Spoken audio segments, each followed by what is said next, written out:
Mesdames, Messieurs, c'est un grand plaisir et c'est un honneur pour moi de participer à cette importante réunion et de pouvoir partager avec vous les enseignements des études que nous menons depuis 50 ans sur l'agriculture et la politique agricole ici à l'OCDE.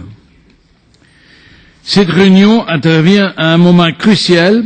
En effet, demain matin, avec Jacques Diouf, le directeur général de la FAO, nous présenterons les dernières perspectives agricoles à moyen terme établies par nos deux organisations. Ça, c'est perspectives agricoles de l'OCDE et de la FAO 2011-2020.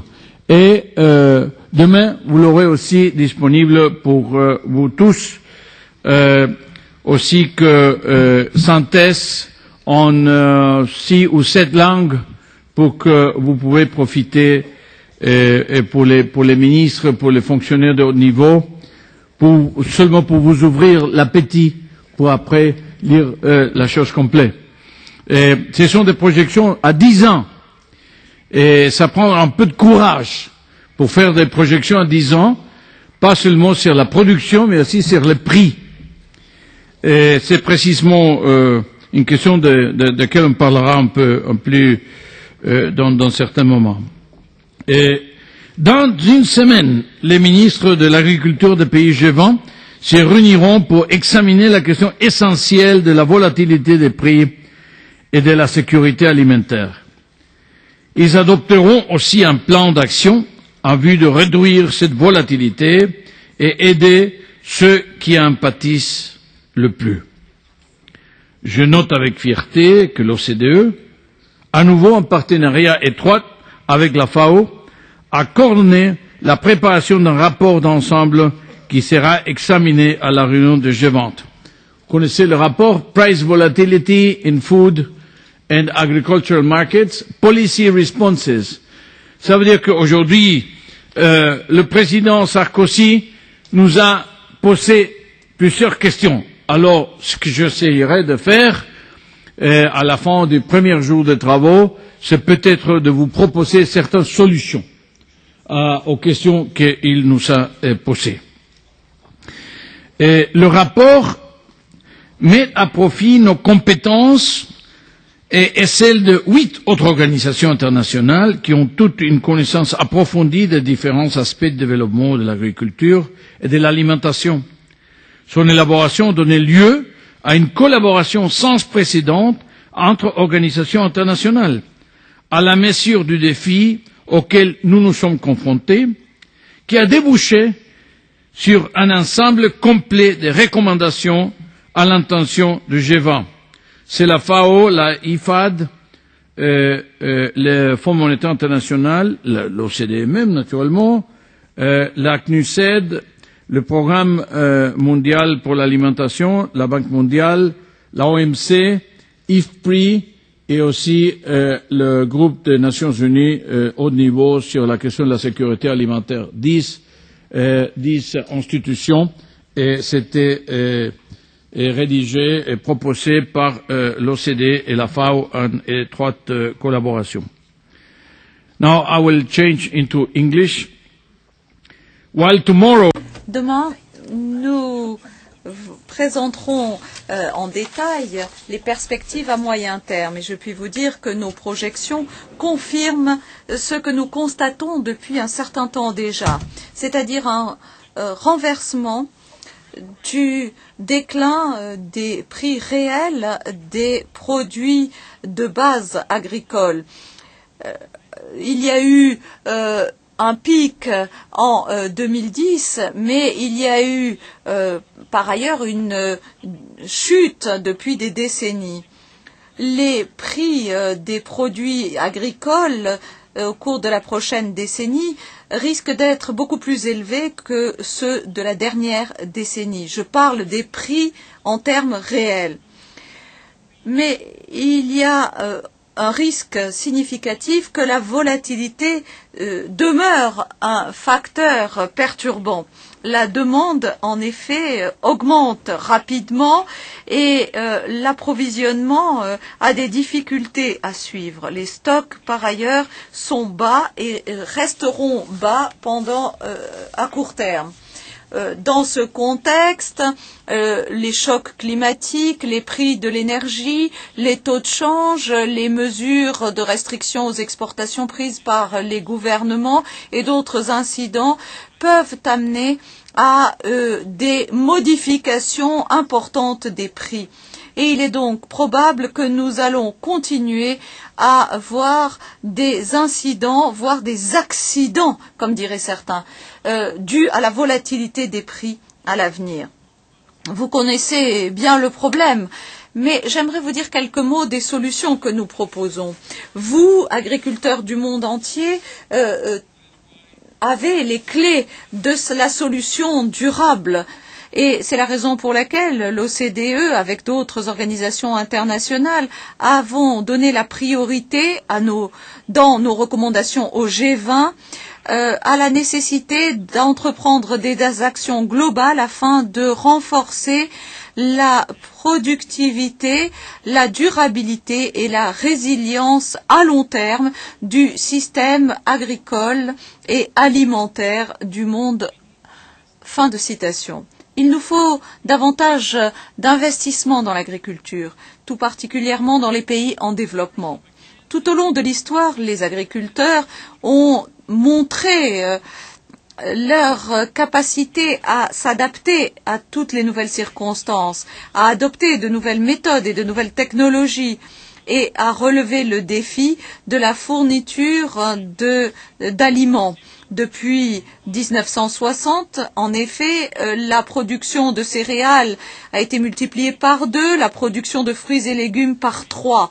L'augmentation de la production de viande a été encore plus importante. La production de porc a été multipliée par 3, celle de volaille par 7. Mais le monde ne s'arrête pas là. Dans les 40 prochaines années, la croissance démographique prévoit que 3 milliards de personnes supplémentaires peupleront le monde. Il faut donc pour cela, pour faire face à la demande d'aliments, modifier les habitudes alimentaires et les régimes alimentaires. L'augmentation des besoins en produits alimentaires est estimée à 70 à 100%. Et c'est pourquoi la pression sur les sols, sur l'eau et sur toutes les ressources agricoles sera d'autant plus importante. Par ailleurs, le défi du changement climatique devra être relevé par le secteur de l'agriculture. Mais il est possible aujourd'hui de répondre à cette demande supplémentaire. Mais pour cela, il faut prendre des décisions importantes. Parlons solutions.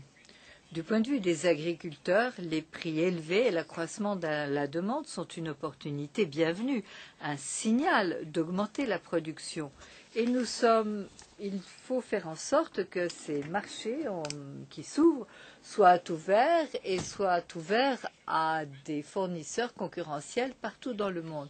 Les gouvernements devraient renoncer à toutes les mesures qui empêchent les aliments d'aller des régions excédentaires aux régions déficitaires, ce qui veut dire la suppression des subventions et des impôts qui faussent les décisions en matière de production agricole. Nous avons fait des progrès, mais il en reste à faire. Il faut faire en sorte que le commerce constitue une source fiable d'aliments pour les pays dépendants des importations. La meilleure solution consiste à ouvrir davantage les marchés et à réduire les restrictions à l'importation et à l'exportation. Cela ne veut pas dire que l'on va abandonner l'agriculture. Cela veut dire que l'on va passer d'un soutien qui s'appuiera sur des subventions inefficaces et des protections aux frontières pour passer à des investissements publics dans des activités qui vous permettent de mieux augmenter la productivité de votre exploitation agricole, de devenir plus rentable, de mieux gérer votre base de ressources et ce, de façon durable. Alors, le potentiel d'accroissement de la production réside en dehors des pays de l'OCDE principalement. Et c'est là que les sols sont disponibles et c'est là que la fracture, que la différence entre rendement actuel et rendement potentiel est énorme. Toutefois, comme je le disais tout à l'heure, il est nécessaire de faire des investissements très importants pour que les pays en développement puissent jouer leur rôle pour répondre aux besoins croissants du monde. Et ces investissements ne sauraient venir exclusivement du secteur privé. La contribution du secteur privé sera nécessaire. Pour cela, il faut évidemment mettre en place un environnement propice. Cela veut dire faire en sorte que les gouvernements nationaux améliorent leur système de gouvernance, mettent en place des institutions publiques, améliorent leurs infrastructures, investissent dans les personnes à travers l'éducation et les services de santé, par exemple, etc. Sinon, les investissements privés, si nécessaires, ne se feront pas et même les investissements publics ne seront pas aussi efficaces qu'ils pourraient et qu'ils devraient l'être. Un autre élément de la solution réside dans l'innovation agricole et dans les systèmes de connaissances. Il y a d'ailleurs aujourd'hui même, au moment où nous parlons, une conférence très importante qui se déroule sur ce thème, ici même, à l'OCDE, de l'autre côté, en fait, du couloir. Pendant 3 jours, des experts, des éducateurs, des scientifiques du monde entier vont réfléchir à la façon de faire en sorte que les systèmes de recherche agricole, d'éducation, de vulgarisation se concentrent sur les défis très importants que représentent la sécurité alimentaire, le changement climatique et la rareté des ressources. Ils partageront leurs expériences et réfléchiront à la façon de faire en sorte que tous les éléments du système, du laboratoire aux exploitations agricoles, soient liés et travaillent ensemble à trouver et à mettre en œuvre des solutions.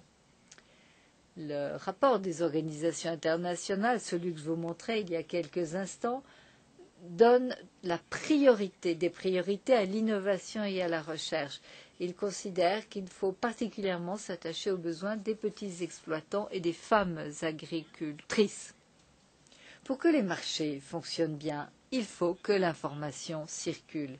C'est d'ailleurs un autre des défis évoqués ce matin par le président Sarkozy. C'était d'ailleurs le premier défi de ce qu'il a évoqué dans l'ordre.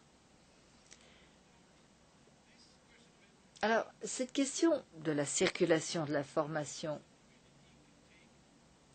elle peut faire l'objet de mesures prises assez rapidement par la communauté internationale. Les organisations internationales propose au G20 la mise en place d'un système d'information que l'on appelle AMI, A-M-I-S. Et pour ceux d'entre vous qui ne parlent pas français, demandez-leur ce que AMI veut dire en français. En fait, cela veut dire, en l'occurrence, ces sigles veulent dire système d'information sur le marché agricole. Il s'agit d'un mécanisme, mais enfin, au-delà de ce système AMI, il y aurait un mécanisme de coordination internationale qui s'appelle le Forum de réponse rapide.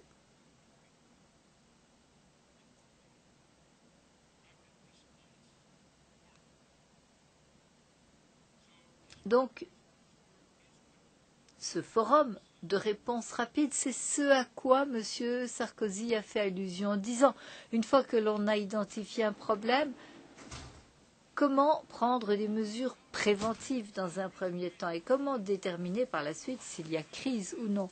Lorsque quelqu'un vous dit au loup, comment savoir s'il y a ou non un loup si l'on n'a pas d'information? En l'absence d'information, nous serons tous les victimes de la spéculation non informée où ce seront les plus puissants du système qui gagneront.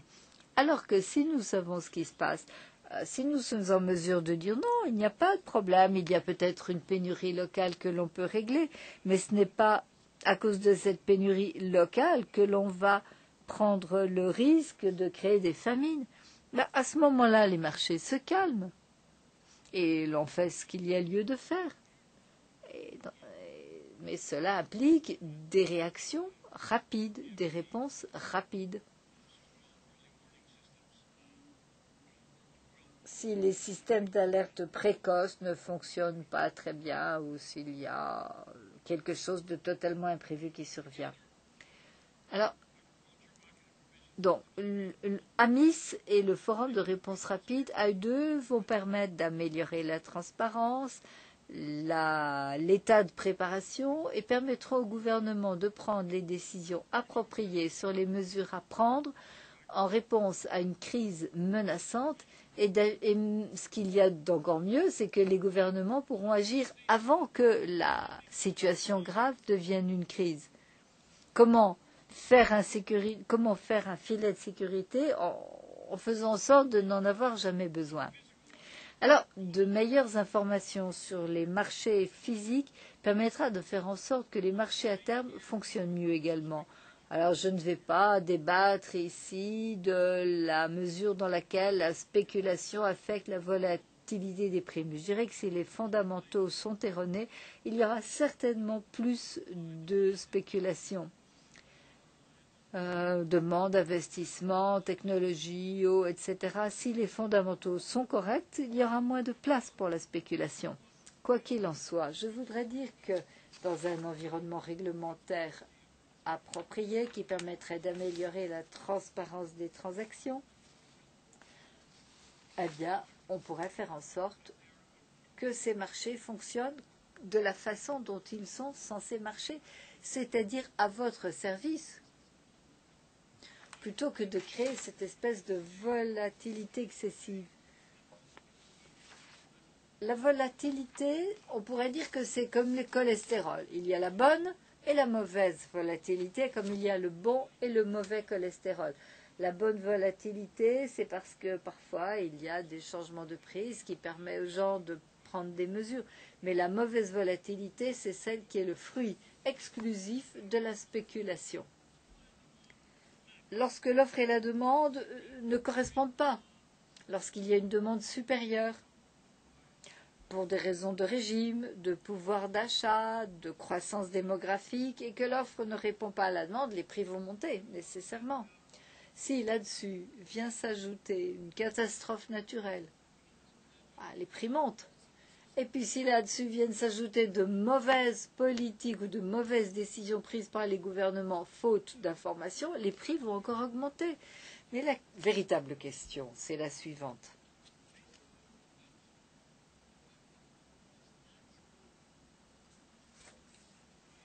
Cette augmentation naturelle des prix, elle a sa logique. Mais du fait de ces imperfections, il y a spéculation, ce qui vient compliquer encore les choses. Et c'est là que vous obtenez de mauvais résultats et que l'on se lance sur un terrain purement spéculatif. N'oublions pas les instruments de gestion de risque pour les producteurs. Nous avons vu que ces choses, elles existent déjà. Personne ne nous demande de réinventer la roue. Ces instruments, ils existent. Pour les gens qui ont un minimum d'informations, de ressources, un minimum de taille également et de compétences.